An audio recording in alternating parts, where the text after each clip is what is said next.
22 तारीख से कांग्रेस को छोड़कर भारतीय जनता पार्टी में ज्योतिरादित्य सिंधिया गए हैं और पिछले 4-5 महीने में ग्वालियर में उनका ये पहला दौरा है। और पहले दौरे में भी जब वो ग्वालियर में आए, जिस ग्वालियर को वो अपना परिवार, अपना ज़मीन, अपना सब कुछ मानते हैं, उस परिवार में पूरी सरकार के साथ ले वो आए।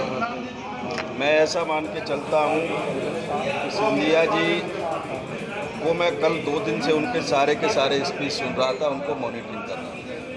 वो लगातार कांग्रेस पे एलिगेशन लगा रहे हैं और वो बार बार एक बात कह रहे हैं कि मैंने कांग्रेस इसलिए छोड़ी कि कांग्रेस में भ्रष्टाचार चरम सीमा पर था। कांग्रेस में सारा का सारा सब कुछ कमलनाथ की सरकार ने भ्रष्टाचार शुरू किया। मैं इस बात को यूँ कहना चाहता हूँ, वो 2 दिन से यहाँ चिल्ला चिल्ला के गला फाड़ फाड़ के कह रहे हैं कि ये सरकार मैंने बनाई, मेरी वजह से ये सरकार बनी। ग्वालियर चंबल की 34 सीट में से 26 सीट मेरी वजह से जीत के आई। मैं इस बात पे ये कहना चाहता हूँ आपके माध्यम से सिंधिया जी से कि सिंधिया जी 2003 में भी आप ग्वालियर चंबल में नेता थे।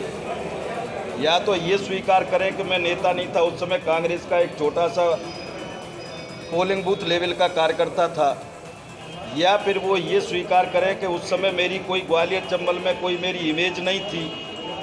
2003 में जब यहाँ चुनाव हुआ था तो ग्वालियर में कांग्रेस की 9 सीट जीती थी। 2008 में चुनाव हुआ तो ग्वालियर में कांग्रेस की 13 सीट जीती और 2013 में चुनाव हुआ तो 12 सीट जीती और अभी 2018 में जब चुनाव हुआ तो ग्वालियर में 36 सीट जीती 34 में से। उसका श्रेय सिंधिया जी बड़े पैमाने पर पूरे प्रदेश में चिल्ला चिल्ला के कह रहे हैं कि ये मेरी वजह से जीती। अब उनको एक चीज़ तो एक्सेप्ट करना चाहिए, या तो वो उस समय नेता नहीं थे कांग्रेस के, उस समय एक पोलिंग बूथ के कार्यकर्ता थे, या फिर उस समय नेता थे तो उनकी लोकप्रियता नहीं थी। मेरा ये मानना है कि ये सिंधिया जी की वजह से नहीं जीती थी। 2 अप्रैल की जो घटना थी, भारतीय जनता पार्टी का 15 साल का कुचक्र का जो समय था, उनका कार्यकाल था, पूरे प्रदेश की जनता उब गई थी शिवराज सिंह जी के फर्जी भाषणों को सुन सुनकर। इस वजह से यहाँ ग्वालियर में इतनी सीटें जीती। और आज वो कह रहे हैं कि जैसे ही सरकार कमलनाथ जी की बनी, सरकार बनने के बाद पूरा भ्रष्टाचार में पूरा प्रदेश तब्दील हो गया। मेरा इस पे ये कहना है सिंधिया जी से और ये प्रदेश की आवाम से कि भ्रष्टाचार में कहीं न कहीं ये यदि था तो सिंधिया जी कहीं न कहीं इन्वॉल्व थे।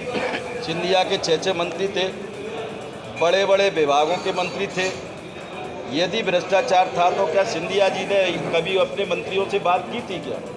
उस समय ये भ्रष्टाचार उनको नज़र नहीं आया, कभी उन्होंने उठाई नहीं। जब उन्हीं के मंत्री, उन्हीं के विधायक, उन्हीं के मिनिस्टरों पे एलिगेशन लगाते थे, जैसे जो रणवीर जाटव है, इन्होंने एलिगेशन लगाया, तुलसी सिलावट पे, इमरती पे एलिगेशन लगाया, तब सिंधिया जी का कोई स्टेटमेंट नहीं आया पूरे इस बात को लेके।